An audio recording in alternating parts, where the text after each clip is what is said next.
राज्यातील व आपल्या भागातील नवनवीन बातम्या पाहण्यासाठी SM9 न्यूज मराठी या चॅनलला लाईक करा, सबस्क्राईब करा आणि शेअर करायला विसरू नका.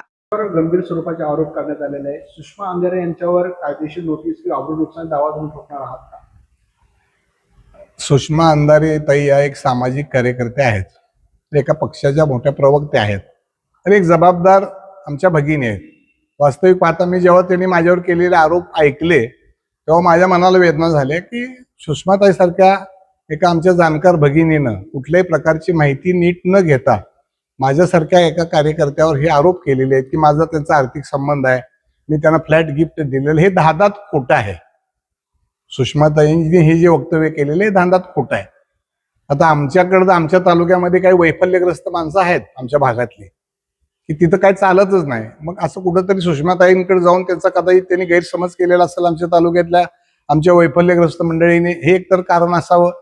आणि खरोखरच जर सुषमाताईकडे पुरावे असतील त्यांनी प्रसार माध्यमाला, महाराष्ट्रातल्या प्रसार माध्यमाच्या समोर रोज ते आहेत, त्यांनी प्रसार माध्यमापुढे हे द्यायला पाहिजे. आणि त्याच्यापेक्षाही माझी भगिनी म्हणून त्यांना विनंती आहे, या राज्यामध्ये देवेंद्र फडणवीस नावाचे, देवाभाऊ नावाचे खमक्या मुख्यमंत्री आहेत आणि ते राज्याचे गृहमंत्री आहेत. त्यांनी विधानसभेच्या अधिवेशनाच्या शेवटी सांगितलेलं आहे, या प्रकरणामध्ये मी कुणालाही पाठशी घालणार नाही.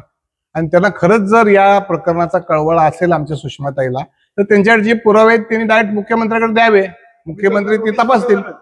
नोटीस पाठवणार आहात का? नाही, मी नोटीस वगैरे काय पाठवणार नाही, पण एक भगिनी म्हणून त्यांना मी सल्ला देईन की तुम्ही जेव्हा जेव्हा टीव्हीवर दिसता त्या वेळेला तुम्ही काहीतरी असलं कुरापते घेऊन जे येता त्यापेक्षा तुम्ही टीव्हीवर असं दिसावं की आज राज्यामध्ये गारपीट झालेली आहे, अतिवृष्टी झालेली आहे, त्यामुळे शेतकऱ्यांचं नुकसान झालेलं आहे, डाळिंबाच्या बागा उद्ध्वस्त झालेल्या आहेत, केळाच्या बागा उद्ध्वस्त झालेल्या आहेत, कांदा उद्ध्वस्त झालेला आहे, लोकांची घरं उडून गेलेली आहेत.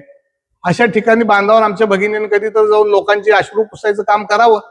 असं टीव्हीवर त्या कधीच बघायला मिळत नाहीत. एक भाऊ म्हणून माझा त्यांना सल्ला आहे की इतर उचापात्या करण्यापेक्षा जरा चांगल्या गोरगरिबाला मदत करायची तरी भूमिका कधी आयुष्यात ठेवावी. त्यांनी तुमची भेट झाली का?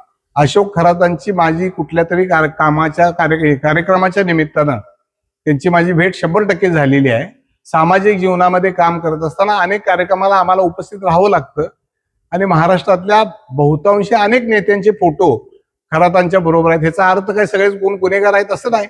सहजासहजी ॲज इट इज एखाद्या कार्यक्रमात कुणाला तरी फोटो काढायची हौस असते, असे फोटो निघालेले आहेत. मी कुठतरी कार्यक्रमात त्याला भेटलेलो, मी नाकारत नाही, पण त्यांचे माझे आर्थिक संबंध किंवा फ्लॅट दिला हे धादात खोटं आहे. परत एकदा आमच्या ताईला माझी विनंती आहे की तुमच्याकडे काही पुरावे असतील तर तुम्ही वर्तमानपत्रामध्ये, टीव्हीच्या प्रसार माध्यमामध्ये द्या. आणि त्याच्यापेक्षा एवढा गाजावाजा करण्यापेक्षा मुख्यमंत्री आहेत त्यांच्याकडे दिलं तर ते कुणालाच पाठशी टाकत नाहीत.